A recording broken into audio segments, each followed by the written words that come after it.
la mboka Ole tosuwa kabimisa na poasa. Ba député to votaki bazo salarien. Bazo salarien. Tokende na funa bazo salarien. Bazo salarien. Komo tolega na mwamba bazo salarien. Bazo salarien. Tokende lukunga bazo salarien. Bazo salarien. Na baboko kula bibembe bazo salarien. Bazo salarien. Toto mala changu bazo salarien. Bazo salarien. Bazo salarien. Bazo salarien. Alakola ni molili. Bazo salarien. Bazo salarien. Kulune paye. Bazo salarien. Bazo salarien. Alakola ni mama. Bazo salarien. Bazo salarien. Kola ni wapi. Bazo salarien. Bazo salarien. Joseph Kabila bazo zilaye azokende Katanga. Ok Lubumbashi. PPRD bazo se mobiliser na niveau moko, je ne comprends pas pourquoi Joseph Kabila qui Katanga, il faut pas se mobiliser na niveau là. Bon, on comprend était. On dit théâtre de chenilles, tout le monde ça tout comme la république a autorité morale apparemment. Bon, il y a un sentiment na bango, toujours sur le wana sujet na bis sur la liboso ya mi balé. Président Félix Ambaki ba officier militaire na Mikolo Leki FCC kuna baza mal à l'aise. Ni président Félix Yambi bango na donc esili. Na ba généraux bazaka pro Kabila nyonso akan se changer. Na yebi nzoka na yebi na ngate na ye comprendre le londe ndone ba officier musu bazaka ba pro politicien. Nzoka ne ba soda baza apolitique. Mais FCC ba mona ma be ba siliki makasi. Wana sujet mi bali. Sujet mususu est-ce que président Félix azo gérer Congo bien na ba mula nyonso to na ba moi oya sali les assuris na année sur 2 années au ya sali est-ce que gérant bien to beta iso 250 signatures pour na ko ça bureau et assemblée nationale FCC va bien lukuta nana zolo ba vérité nani top Congo lobby oui ba signature wana nana lo ba vérité ils a FCC ils a cash ils a yona ngai na ndako to banani Jimmy Kitenge bonjour. Bonjour Nico Paul Toussoua. Qui mezali très bien nazo malam vous appelez malam Madame Ming. Au moins depuis le président Félix Saye a comme une président géré Congo centaines échangé, va donner échangé. Niveau de fourneaux ils allaient boiter dans le moment Kabila mais maintenant je vois qu'il vraiment comme normal hein. Bon tout autant la makamambo quand n'engé so évoluer. N'engé a fati au monde ndé.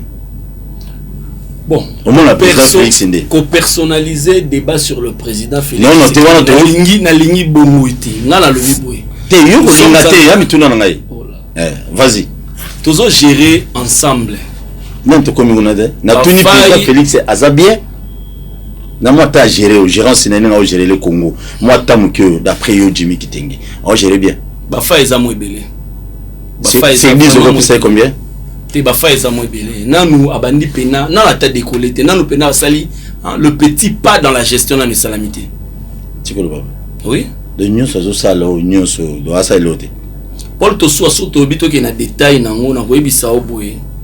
Le président de la République Félix Tshisekedi Tshilombo que je respecte bien tango aye na mboka eloko ya liboso acte ya liboso aposa kezali ko sala programme ya 100 jours oyo ils ont tiré origine nango na substance nango na constitution ti et programme ya 100 jours wana ele misolo ebele na mboka plus de 400 millions de dollars ekei ba toucher tina réserve d'échange ya mboka. Comment voulez-vous que Toloba, qui m'a camboyé, qui n'est malade, pendant que le programme a échoué complètement, Banzela yo so bakundaki et Toboki, Bandako ya ba soda ba prometaki ba repé sabango, tozana mboka oyo, nous avons de matières premières en termes de construction. Président Fandaka na mongali mana oyo. Na oyo wana ezamwa likolo soka za likolo wana atali bien penza na se na période ya elanga. Akomona ke fleuve ezobota zelu. Ezobota moelon, ezobota kayas. Si pourquoi ko zo mbono ebele ko pesa jamala kende ko importer bandako analiko bande na Turquie bandako eza ba matériaux durables te ko kufa et puis ndako moko na $39,000 pendant qu'avec $15,000 ko tonga ndako matériaux durables pour na ba soldats. Donc réunir ba élément wana Mokonza mboka ye na présidence akuti ba collaborateurs oyo Kabila laki nango bazaki à peu près 350 à 400 collaborateurs na cabinet président Kabila. Au bazalaki budgétisé na budget exercice 2018-2019. Mais régime ya sikatangouye bazui ba collaborateurs et à Mokonzi va multiplier nombre d'abord presque par 2,5 parce que le lot bazana plus de 1100 personnes au bazana cabinet Mokonzi. Collaborateurs de Donald Trump à cause de la combien la Maison Blanche? États-Unis, ça a un budget de plus de 1000 milliards de dollars. Très bien. Merci beaucoup. On a celui-ci ma canicité. Pour na chuter bazu ba collaborateurs de 400 à 1100 pendant que ba qui budgétisé te ba on a ba ici. Et plus loin encore bazu 1100 na bazu salaire na bango multiplier yango x3 sans pour autant tenir compte na budget au ezala ki na mboka pendant que ba région et mobilisaka mbongo ba tikalika na ba salaire ya kala. Donc biloko on se réunir ba élément wana. Donc il a qui depuis Moussale bani Moussala pene ko tambola malamu te. OK. Tata mokonza mboka Jimmy alobi nan bani ko sala te logo te déposer président. OK. Merci. On est à Maloba Jimmy.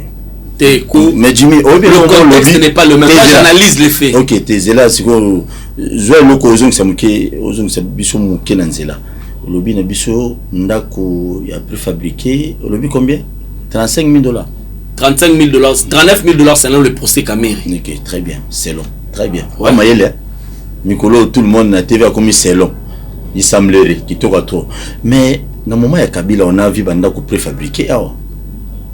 Na structure ni na place la. Il y a Babylone, on a 5 chantiers, on a bilo, on a fait Zalaki. Et puis ça est-ce que tout ça l'est dans préfabriqué. Chinois yaki a kotunga na matériaux durables et république du Congo. Chinois yaki a implanté ba usine ya ko transformer des moellons en caillasse. Awa Chinois yaki a zelu awa Chinois yaki a implanté ba cimenterie awa donc awa tozana cimenterie ya nyumba ya kiba tozana PPC barnet baza implanté awa biso tozoki te to importer ba likoban to na ngo apoto ya otia banda o ekutu e ko umela teza lokola ba banda ko ba triplex et ko kufa d'un moment à l'autre. Jimmy Kitenge, Joseph Kabila na Lubumbashi. Personnellement, on comprend était niveau du commissaire Ngoli quand on est Joseph Kabila bimi président sous les lots préparatif na makele boche lango. Qu'est-ce qui cache kokenya Kabila na Lubumbashi? Bionde bozo kanisa la franc. Bionde bozo kanisa quelque chose qui cache le nani. Ils a caché na départ ya Kabila na Lubumbashi. Et là qu'ils a caché ça. Kabila est allé au Katanga la dernière fois quand il était président de la République. Paul Tosoua, tout le monde a un chez soi. Tout le monde a un chez soi. Comme président Félix, c'est pas la banque, ils ont la casse orientale. Voilà, tout le monde a un chez soi. C'est quoi et pas à Kabila. Nani président Félix. Non, la tribaliste était na Congolais. Tout le monde a un chez soi. Kabila, Katanga et Mona Kabila, président de la République. Depuis le président de la République, ça fait 2 ans, il n'est pas rentré chez lui. Bah moi on y est les sous-soutés. C'est que et le Kowana Nezo Salake, moi nana bango le fils du terroir est rentré chez lui. Au moins qui Chadari, bande connaît ba mona qui est tangwaki dauphin à campagne électorale. Tango siko akei Chadari asa sous président take Chadari. Au moins ba yambaki. So yango na ferveur wana yango wana Salake Kabila tango zo kende pa na ye. Bande ko pe bazo se préparer ba bi non ndeko na biso. On a libéralisé Mboka, on a la démocratie, à sali ba élection, pareil alternance, père de l'alternance, à la démocratie, à sali remise et reprise civilisée, à Zongi et Panabango. Mon de ferveur, il est congolais, au bas Congo chez lui, à Kenya dernièrement à bas Congo. Tu vois la Guinée va faire privé parce qu'elle va faire quoi? Kuna pas qui va faire privé na ki kotala bato a ebalina bato a ki kotala population yango zo sala ke mobilisation tous azimuts. C'est pourquoi j'appelle les fils et filles du Katanga bayamba mokonzi Joseph Kabila na bolingo nyonso oyo bango depuis biso nyonso tozana Congo to viva eloko Kabila pesi biso pour la toute première fois teto mona remise et reprise des présidents puis bango so baza vivant na Kinshasa. Ce sont les acquis de Joseph Kabila.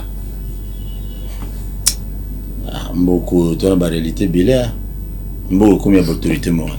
Jimmy Kitenge vous appelez sur pendant Katanga on a niveau bayina Joseph Kabila vous appelez sur pendant yoba militant na banane to zukungo commence zawana to zumo Katumbe pai to zumo Yambe pai to zuba to belé pai. Est-ce que vraiment vous assure que bato ba yamba Kabila so bopesi bato na mbongote bande ba 10 minutes bande ko wana tangi ce sont des leaders certes mais les leaders provinciaux Ourana Bangozo s'étendre kaka na Katanga mais Kabila c'est un leader national Jimmy on ko tsanga loko bongote Moïse Katumbi aza leader provincial. Kyungu Wakumwanza, leader provincial. Muyambo, leader provincial. Baza Mouibele, donc selon Jimmy Lobby, baza provincial. Donc baza Mike par rapport à Kabila. Na lobby boy, Kyungu Wakumwanza ko sala ba navette. Aller-retour na Katanga. C'est un événement. Aye, azongi Muyambo de même. Moïse Akenda qui a Kinshasa, fiasco. Azongi Katanga. Aye, car normal. Mais Kabila, c'est un leader au aura naezo s'étendre pas seulement sur l'étendue de la République, mais au niveau international Pelissoussou. Donc c'est normal tant au Kabila dans la France 2 ans. Kabila qui est de France, maintenant va Congolais va zéli, maintenant Kabila va se mobiliser ba Yambaye. Kabila c'est Kabila. Kabila c'est Kabila. Kabila faire vivre son makamoto vivati. C'est pourquoi Kabila soka zozonga na Katanga, yangozo mona pratiquement batunion sol. C'est comme si le pays était suspendu. Pourquoi? Parce que Kabila ok Katanga. C'est normal parce que ba mona kaitanga ka président, mais bana posa ba mona nenge Kabila za sous président. Ba misusu ba kanisa ka réalité ba va na parler de la nation mukoloana ezaka ka fiction. So ba mona e Kabila mutu normal sénateur à vie. Isa elo mo munene. Attends me fait makolo. Isa Kabila. Kabila tambola Congo mobimba. Kabila qui n'a à l'extérieur ti. Kabila tamboli Congo mobimba. Mais Azak Kabila, c'est-à-dire quoi? Ça veut dire qu'il est Joseph Kabila. Il est rentré chez lui. Ayope Sabande Wonembote. Azak Joseph Kabila. Oui, Joseph Kabila. Ok. Merci beaucoup. Toujours une régie et parmi ba héritage au Batoualo Baka, ok, Kabila. Ndenge konangai Jimmy Kitenge ya Lobakabi ba expatrié belé ba komana pouvoir likolo ba congolais mingi bolanda ndenge waramoko abetaki wewe mo ba mbata do mbebo vimbi za motema munene portal élément et bon tozonga. Population congolaise est comme victime ya maltraitance na République démocratique du Congo pe à l'extérieur ya mboka na ye. Comment on ndenge ba étranger ba traitaka biso malamu te vraiment dans un état de droit ya boye et tigala kusala mata na pays moko te. Awa tozali na commune ya Kinshasa na avenue Bokassa pembeni ya Pongabi. Nini eleki awa ndeko ya wara telema na re alinga katisa ndeko ya wewa ye akanga frein brisque pour Alexandre ndeko ya wara lobi jamais azaki na intention ya kotuta ye abota incompréhension na ndenge ya kosakana te pe abanda konyata ndeko ya wewa oyo azali congolais luzaps na kati ya mboka na ye. Epesaki pasi mingi na bandeko ba wewa oyo bazalaki wana komona ba étranger bakomi kolekisa na mboka oyo sikoyo tokomi dans un état de droit, il faut makambo wana esila boyoka bango moko ndenge babetaki mulolo boye na tempo baleka mbala moko betinga likofio bino baluwa boyoka ta betinga na kwei ndeko nanga montar mazaye akangie kapena kangie babandi ko menase bisoko na do bakabesi mboka na bakabesi na mboka na ngai abini bino luba alo bino baluba na obeto mabe teto kangie to ina awa na la police kwa memanga en charge kanda ndemo osakana te pour na subir makamwe pelé à travers vana mboka mopaya na vani na ngola yo a congolais sur que bouger angola ta boy ba ko beta yo la police et ça les bon sécurité d'abord ba yo ba tio na prison pe suka na ba refoulé ba tino la Congo. Vraiment tokosenga vraiment na bakonzi ya mboka ya République démocratique du Congo ba attitude oyo ba étranger bazali ko afficher na mboka na biso il faut e ba kosila poete Congolais nyonso tout na mboka ya libanda azalaka toujours na discipline pe ala victime ya ba étranger. Il faut toyebaka kozwa décision ferme face à ba étranger oyo akoki kobeta Congolais boyete. D'ailleurs kutu bandeko balobi mokolo ya lobi na yango chino moko abomi Congolais likolo ya mbongo na ye moko ya salaire ezali kosala pasi mingi na bakonzi ba autorité ya mboka. Vraiment ba konzi ya mboka il faut boye bakozwa décision moko po ete bozongisa pe ba étranger na nzela na bango po ya boye mulolo ekobanda kozala toujours ya pasi pe koyokoma pe mulolo ekokoma ya kanda boye mabe makasi tolobi na tempo baleka ndeko Jimmy warabeti ndeko Mombata c'est normal loba humain moko abeti humain mususu mbata est-ce que c'est normal parce que soko komo étiqueter mutu wara Congolais warape sokaye n'a pas na ko investir il est azali population le la binoso c'est comme aussi un Congolais peut se battre avec un Italien en Italie. Merci beaucoup. Donc bon étiqueter yango te soki abeti et kezali coup et blessure volontaire na ba texte o ezo punir muto asali acte wana bo mimi na ba texte mais que roba que non parce qu'abeti bino se faire justice. Moi je suis un légaliste na ko saligner na yango te. Merci beaucoup. Tozo mona Léona kata Kinshasa ya bandeko na biso atwa moto muto tuti asa ya bandeko na biso ba wewa muto tuti bango na ko se faire justice. Ça ne se passe pas comme ça dans une nation organisée. Mais comment va beti mususu mbata soka se sentir lésé ba service compétent et ali pour na copiniri. Merci beaucoup Jimmy. Cela veut dire bandeko c'est un bon message mais avantage na bango lelo ba mimaki na la police. Elo c'est police ngamo. Yango wana c'est bon on est basalaka ba punir proportionnellement au texte de la République. Président de la République a auto ba officier supérieur ya armée dernièrement. Bino kuna ngamu na bino toujours nyonso président Félix yo sala bino analyser ka mabeka. Je ne sais pas pourquoi. Bino analyser ande mabulu eke komi boy ki ko zala boy bato bazaki na biso ko za ndenge wana. Vous avez perdu quoi? D'abord, le président de la République vraiment il peut recevoir tout le monde mutunyo so yalingi. Mais bino comme ça. Une précision de taille. Tant on est ko présenter le big non président Yambi na FCC kuna balobai ki ba officier musu bazalai ba officier proche à FCC, c'est faux et archi faux. Fallait appeler ça d'abord précision. Expliquez papa, expliquez pas c'est clairement normal. Les militaires, ils sont apolitiques de par la constitution. Bazali ba militaire na ba policier baza ba politique. Bazala ka ba to sala ka politique te. So ko me wana politique ezali bo soloté ou le bo soloté. Maintenant, le président de la République reçoit les militaires et les policiers, les officiers. C'est une routine normale. Mukonzi Mboka en tant que commandant suprême des forces armées de la République démocratique du Congo et de la police nationale, ayambi ba commandant na epona ba instruction ça normal. Mais ntango bato balobi que non, basali allégeance. Basali allégeance ou encore ba renouveler serment na bango ya loyauté envers l'institution, le président de la République, pas envers basali et pas individu moroboité mais basali na institution le président de la République. Or l'institution le président de la République est impersonnel. Ça veut dire que Paul Tosoua lobe ko comme président même exercice ça les maillots. Amen. Ngajimi kitenge na comme peu président même exercice ça les mais pas na ngai. Mais si à travers président de la République ba renouveler pe loyauté na bango na ba institution nyonso ya mboka. Donc le parlement, le gouvernement, les cours et tribunaux, institution nyonso ya mboka, puis la constitution parce que basali atoana ils reconnaissent que le président de la République azali de par la constitution. Bango pe basa ba soldat de par la constitution. Et mission na bango ba soldat na ba policiers zani. Ezali surtout pour les militaires défendre l'intégrité territoriale, la protection et la défense de nos frontières par rapport à nos voisins. Pour les policiers, ils MROP, maintien de l'ordre public. Si le président recevoir bango va salir loyauté na bango envers les textes et les institutions de la République. Et que certains des compatriotes congolais, le Kabound, balobi ke oh na minito yo toza ni na coalition ni na cohabitation forme ni à l'état beaucoup pesa. Ça veut dire que vous voulez jeter le pays dans un trou noir.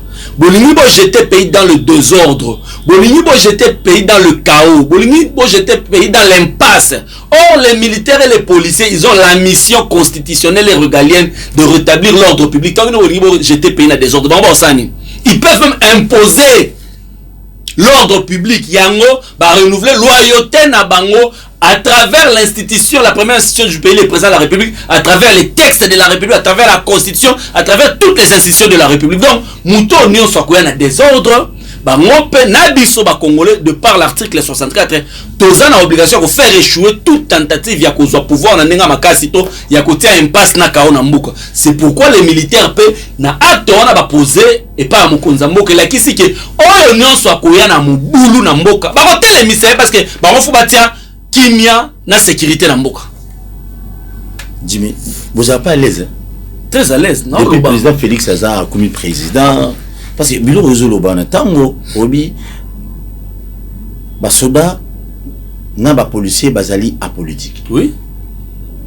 On a vu dernièrement ba permettre ba généraux ce soir bino bo s'acharner bo telemi bo siliki FCC nyonso bo bino non et le président de la République a ça c'est anormal donc ils a point nommé généralement bon poste songolo par là il faut la coalition le bas na ko répondre mutuna on a dévolé premièrement rapidement le côté zali na maloba na yo olobi to c'est ils ont mutuna merci et puis FCC zara tu non FCC là Jimmy qui t'incarate vous êtes belé tous les cas il y a liboso zali le côté zali biso to protester contre la nomination na justice pour nani parce que ordonnance soit viola qui constitution oh ya armée jamais ta mukolo moko to protester pour nani mais si koyo il faut yeba la sécurité et la défense sont des matières de collaboration entre le président et le gouvernement. C'est ce que la constitution dit. Oui, vas-y.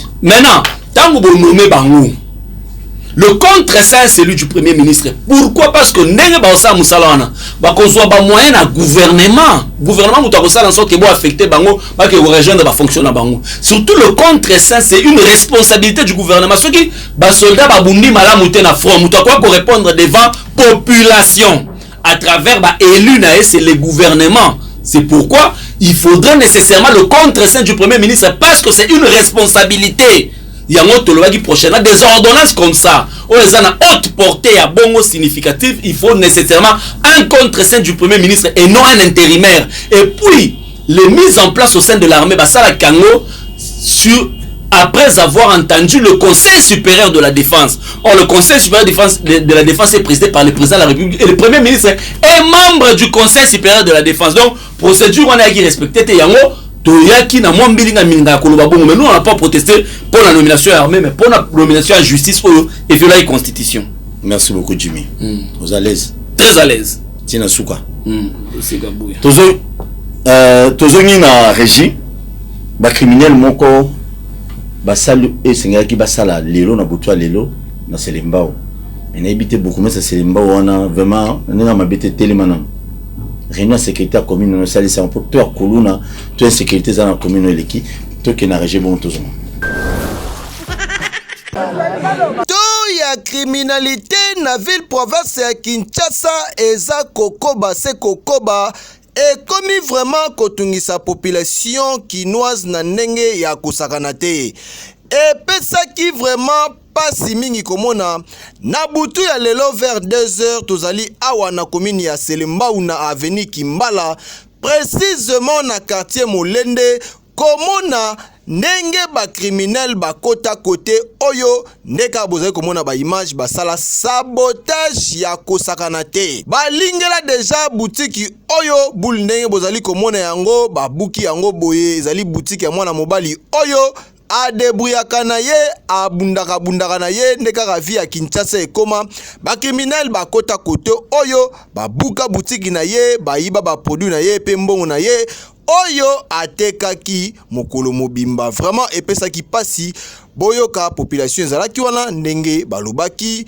na micro na biso boye vers ba 2h ndena yoka mouvement pour naza musika te na maison tana ki mouvement ndena pousse ya malema ese ba kuluna to ba soudan tana komi face nango na monde ya ba soudan ba teleminga lo ba soudan na ko kena loyengete na zuli banga moko na bwaki tana bwaki nde soda moko be ya wana boma ye abeti premier balle alors ta aboki balle moi pena sa intervention mususu ezati nde na kimaki batu ba yaki premier mo bala muka ezati babuki bakoti bazui TV bazui ba sardine bazui ba spaghetti bazui ba produit le beauté ba tib nyonso bazui tema bambongo peza kiana ba mikemki to tekaka lobi na pokwa ba 100 fois ba 200 mikemki nyonso bakena nde omoni batu batondi boye tolali na butu awa tozokaka mouvement chance kuta lali ati so lali abanga baboma ye so tosuka ndeni babuki na se bayibi subo tosuka ndeni bakoyiba batu koviole bana basi tolembi ya Selema abaluka biso pena la police ya bien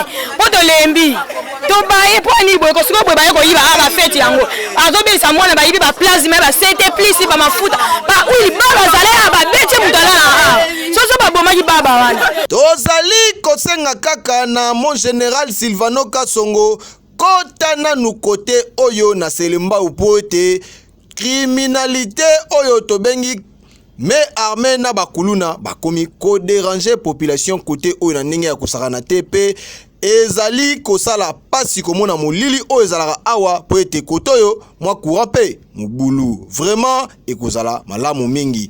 Côté la police pe il faut vraiment bomeka kokotsa la police moko oyo ekozala compétent pe bakosala musala ndenge esengeli. Biso tobeti kaka mololo po ya awa ya mabe makasi.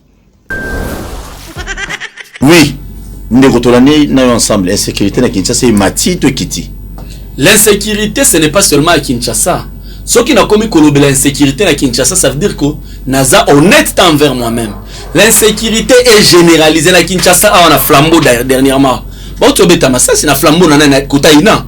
Ba beti masasi ba botoli ba kambiste ba mbongo et consort. L'insécurité est généralisée en République démocratique du Congo. Merci. Parce que na ba beni ba toba kufa Kodeko, akotaki, ba pesi na ba mbongo azoboma. Partout on a pas Congo ba otaki boma dernièrement. Donc l'insécurité est généralisée. Moi je pense que les autorités qui sont censées faire nous donner la sécurité, surtout le ministère de l'Intérieur, faut ça la moussa non parce qu'il est aux abonnés à ça le vice-premier ministre de l'Intérieur. Mais bandaka l'insécurité ils ont calé les lotés, hein. Il faut dire clair. T'es na ozongisa mo. T'es ozongisa te? Ah, yum dozongisa mo. Na kozongisa na malobo yo lobi na ngai. Merci. Kabuya akize bino ke bino to kanisa caméra. Il dérange bino hein. Omoni ezali kozanga maloba. Na lobi nani kozanga maloba Kabuya. Na lobi ndeko moko boye ndona no journaliste Pero Loara. Asenga na bato IDPS ba changer bato communiquer parce que il a communiqué en français chez Christian Lusakweno. Ça n'a pas été. Biso kanisa peut-être français ndezayemo mubulu. Mais il a fait une communication, une sortie médiatique en lingala. Toujours chez Top Congo, ça n'a pas été. Mais on semblait qu'il pouvait améliorer sortie médiatique même sous la lingala et pas sango. Et c'est mis les sous-soutés. Finalement, on va lui demander ça là-bas émission dans sa langue maternelle parce qu'il ne sait pas communiquer. Alors clairement que Vital Kamerhe Bisonde Tokangisi, je vais te donner les éléments, les successions des événements où conduire na arrestation ya Vital Kamerhe. Toke musika. Ya liboso. Ya liboso to silisa ya liboso. C'est un monsieur, il y a ba parlementaire de Bouna Bango alobaki. Iba na yo mbongo après Vital Kamerhe mukamate. Wana élément ya liboso. Biso ba FCC mutolobaki yango. Yami Balé, Vital Kamerhe interpellé la justice. Batuya INC ba ko soutenir Vital Kamerhe. Ce sont les gens de la Talibanie. Bango ba bengani Batuya UNC. On va plus loin. Vital Kamerhe ba kena em kwa na prison. C'est le même personne ba accompagner cortège à Vital Kamerhe en liesse na ba moto piti na makala ba na ndo sepela kaka Batuya Talibani, les gens qui sont sur le bois. Plus loin encore ndeko na ngai Paul Tosoua et loko ko sala passe. Vital Kamerhe est en prison. On cherche à déguerpir même sa femme. Biso batoto kanisa biso de tongito déguerpir moi sinae. Plus loin encore, un communicateur de Vital Kamerhe a protesté na manière dont bakangela ki Vital Kamerhe. Papi Okata. On l'arrête batie na makala. Biso to kanisa Vital Kamerhe. Bima déjà. Aotaki ko bima. Plus loin encore, les neveux de Vital Kamerhe. De konanga tika na silisa makambo. On a la vérité ya makambo wana. Le neveu de Vital Kamerhe asalaka propos moko interview moko na YouTube to mona acharnement bazu batie na makala biso kaka FCC mutu tolobaki batia Vital Kamerhe na makala met balobi wa biso mtokangisi Vital Kamerhe ndeko na ngai mais siko Vital Kamerhe tili dans na prison sa maladie batu ba na signature ya ko faire libérer Vital Kamerhe za banani oyo ya ko pesa néfice autorisation baso soins médicaux. Vital Kamerhe, la famille Kamerhe et la famille ya batu ba diriger les ils sont proches. Mais est-ce que bakenda ko rendre visite ata ko rendre famille na moi si na bana na justice. On lo anima moli bakendaki. Natangi le côté. Plus loin encore ndeko na ngai Paul Tosoua. Nous avons vu le procès Kamerhe, nous avons tout suivi. Tous ces gens qui étaient contre Kamerhe sur le procès ba avocats sont promus na ordonnance présidentielle. Et ceux qui ont été mais les témoins à charge na procès Kamerhe ezalaki ba conseiller mokonzi mboka Bilomba na Nicolas Kassa les témoins d'abord bandeko chargé Vital Kamerhe mais si qu'on a nyonso wana réuni biso tokangisi Vital Kamerhe qu'est-ce qui vous empêche de ba témoin en charge mon frère est-ce que Bitakwira lelo bien non roulé pour nani les masques sont tombés. Ah, okay. Bitakwira évidemment que c'est une quantité négligeable mais les masques sont tombés so biso et bon gouverneur de la banque centrale. gouverneur de la Banque centrale qui témoin à charge contre Vital Kamerhe.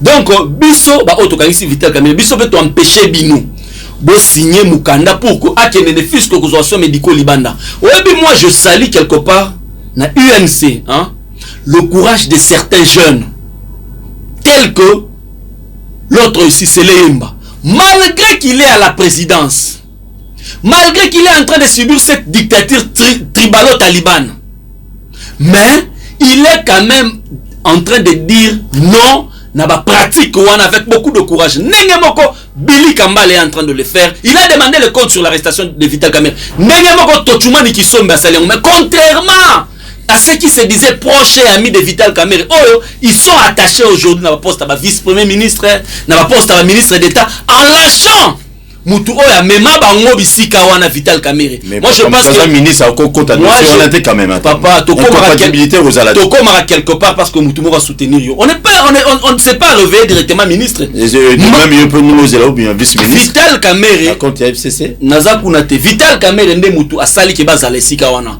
Le bon sens aurait exigé na bato wana ba soutenir ye bato yo baza attaché na ba poste ministre d'État ou vice-premier ministre. Non, vous devez plutôt soutenir Vital Kamerhe. C'est pourquoi je salue le courage ya ba jeune wana oyo malgré baza marginalisé mais ils sont en train de combattre cette dictature. Non, ils sont en train de combattre cette dictature tribalo-talibane aux s'installer dans mboka na biso. Malem. Jimmy. Mais ça ce sont le fait. Nazolo bana ba fait. Nazolo bana ba fait. Vous assurez mamolo ba. Nazolo bana ba fait. OK. Nambaki mutu mambo awa abeti du solomo alobi boza prêt tous les communicateurs ya FCC vous commis prêt boton samakala. Yo boza prêt OK makala. Ndeko na ngai ndenge ndeko na ki Barnabé. Ndeko na ngai. Nous avons combattu la dictature dans ce pays. Namboka oyo. Etienne Tshisekedi wa Mulumba traita Kabila bokangilanga mwana na boligote. Bakanga ite. Soki tobi to rebobiner ba propos ya bato nyonso ba déjà IDPS. Soki seulement Kabila s'en tenait au texte. Alobi que non outrage chef de l'État bon so bana makala. OK. Na mboka na biso oyo fils mukoko alobi na opesa minduki po ba kende bazwa na likoro ya Kabila ba traîner yango na nzela.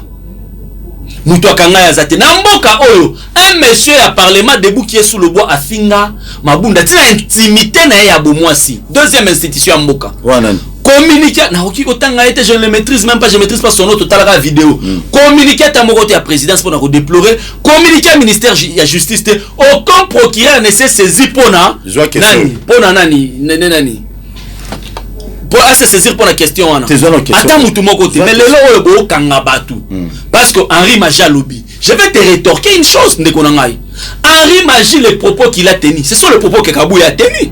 Kabouya lobi clairement que Kabila atali formation oeza sérieuse politique après ça au pouvoir maintenant Henri Majalobi non Kabouya lobi différence c'est ça. Mais maintenant pourquoi est-ce que Kabouya doit continuer à vivre librement pendant qu'Henri Maji est en train de couper dans la misère en prison? C'est ça cette dictature tribalo-talibane que nous sommes en train de combattre. Non tu non naza à l'aise. Oui qu'on rappelle biso kombo ya mutu oyo lobai ke oyo romeka ko simba yuma oko bakisa nazo ebata oyo lobai ke ceux qui basemi yuma pour neutraliser Congo ezaki na au moins il faut je suis franc oui. C'est Emmanuel Ramazani Shadari dans un contexte militant. Il est devant ce militant. Il y a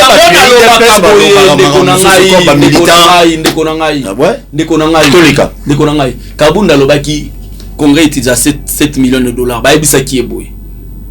Il faut faire la différence entre Kaboun militant et Kaboun militant et chef de parti politique. Na Kaboun premier vice-président de l'Assemblée nationale. En conséquence, il est rentré rétrogradé comme militant. Mais est-ce que Shadari a lobby? Est-ce que Mabunda Lobiango? Est-ce que Ilunga Kamba Lobiango? Est-ce que Ntambo Mama Lobiango? Parce que Bazana ba institution.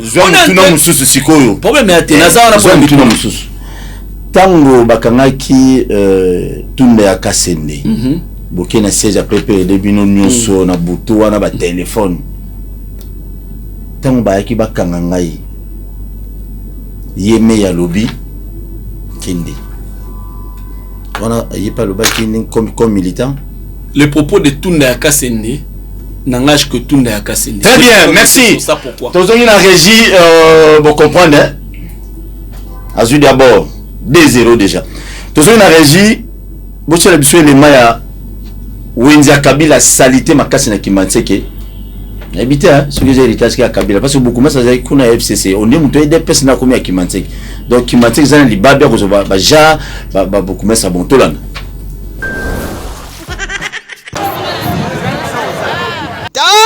Tozali kolite contre Covid-19 na République démocratique du Congo. Côté mususu, batu mususu bazo créer ba virus na bango. Botala awa tozali na commune ya Kimbantseke na quartier Kingasani précisément na marché Kabila. Insalubrité précisément na direction ya Mobutu ezali ko déranger population oyo ba tekara awa malgré ba futara ba taxe na bango. Population bazali côté ka toujours likolo ya salité, bazali kolé sabiso likolo ya salité, toyebite ba nourriture oyo tozali kolia vraiment Jantiningo bila gouverneur ya ville ya Kinshasa il faut otelemela nanu bourgmestre ya commune ya Kimbantseke poko toyo musala eloko kutute parce que opération Kinbopeto na marché Kabila ezali koyebana te boyoka population ya awa ndenge alelaki pe abetaki mololo boye ade azosa musala te bourgmestre asika oye alukela biso ade mususu pa bongisa koto ade azwi bandeko ya mwasi na azwi atie bango awa basalaka musala bazosala musala te bazosala kaka kozwaka mboko koliaka bourgmestre alukela biso ade mususu atindela biso koto vraiment tozali kosenga toujours conscience ya chacun de nous et bakosala ezala bakonzi ezala biso population tozali koteka na ba marché botala nanu vraiment ba mama oyo bavandi na bango likola salité bazotekela biso likola salité tokoya kosomba pe biloko wana oyo evandi likolo ya salité boye vraiment mabe makasi tozoluka miracle na ba église kasi biso moko tozali komi boma boye atakutango losambo yango nzambe akoyoka te po boye mabe makasi gouverneur de la ville telemela nano bourgmestre oyo po azosala mosala mabe na komini ya Kimbantseke biso tobetisi mololo Nego Kimbantseke ondeleza na libabea ba bourgmestre ne so ba ya commune na salité moko na ibite ce point. Kimbantseke bon na ebité Muta paluna zaki en réalité professeur Kimbuta en réalité hein Toki condamné ba bourgmestre on le condamne à tort. Pourquoi? Parce qu'ils ont quels moyens? Ne fût-ce que pour la salubrité, ils ont quels moyens? OK, c'est une côté qu'on a l'ingate parce que bazo ba 500 francs il y a ça long on dit c'est beaucoup d'argent dans le soir. Kimbantseke en termes de superficie l'équipe Brazzaville la monene. Combien Kimbantseke? Siko yebisanga. La ville de Kinshasa est malade, il faut un plan particulier d'aménagement de la ville.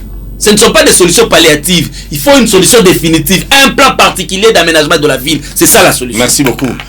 To qu'est-ce qu'on a mabunda?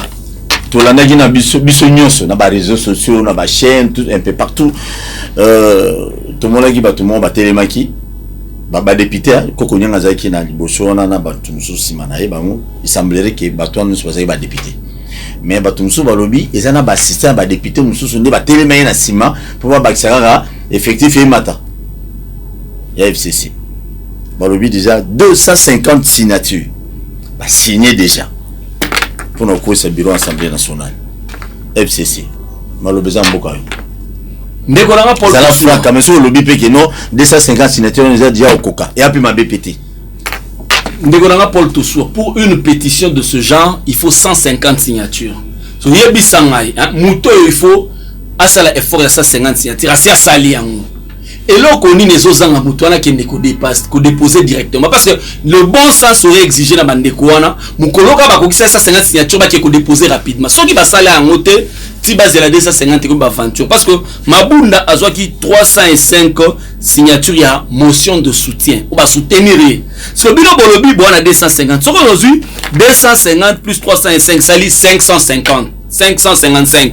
Au parlement na biso Tozana ba député 500. Siko 555 et ça veut dire que certainement beaucoup de bona ba pratique il y a des parlementaires debout. Certainement, dans le dossier, certains parlementaires debout ont signé. Mais il ne faudra pas confondre le Parlement debout et le Parlement national. Le parlementaire debout, c'est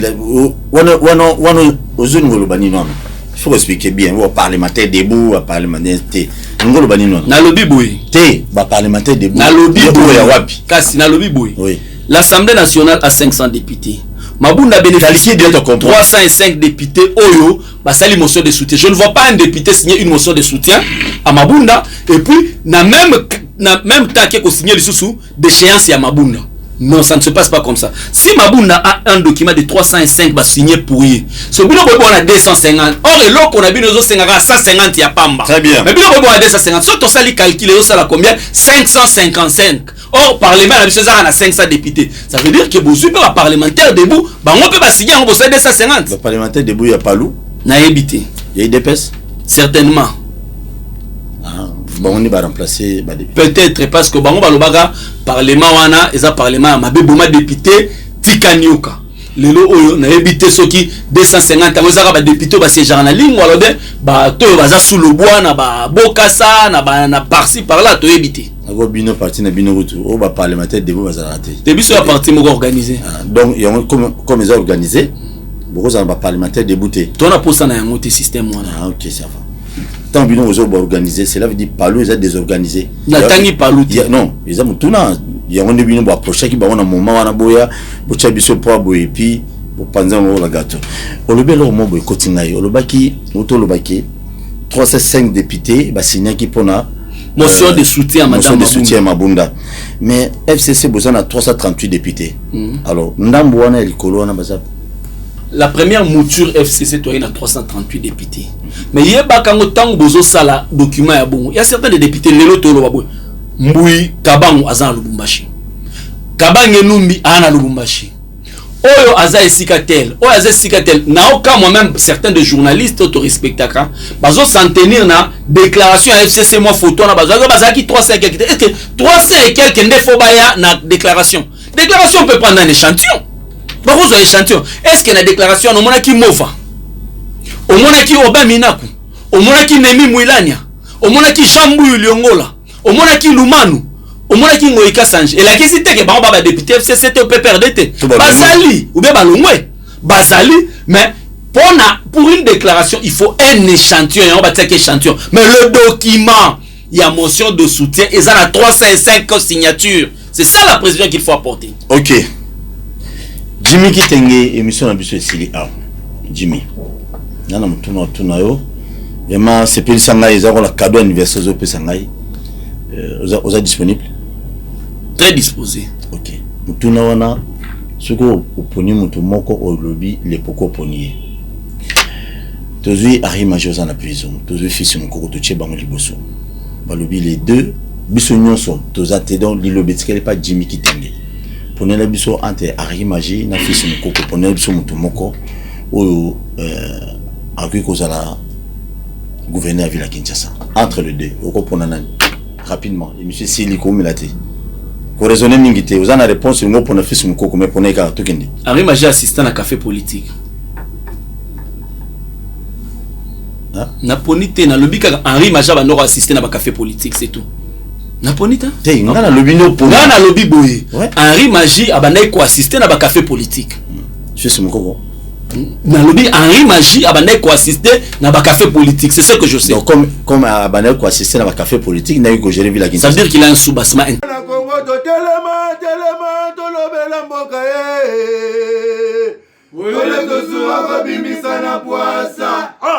Ba député to votaki bazo salarien bazo salarien to tele la funa bazo salarien Kongo to le kana mwamba bazo salarien to tele lukunga bazo salarien na baboko kula bibembe bazo salarien ato tonga na changu bazo salarien bazo salarien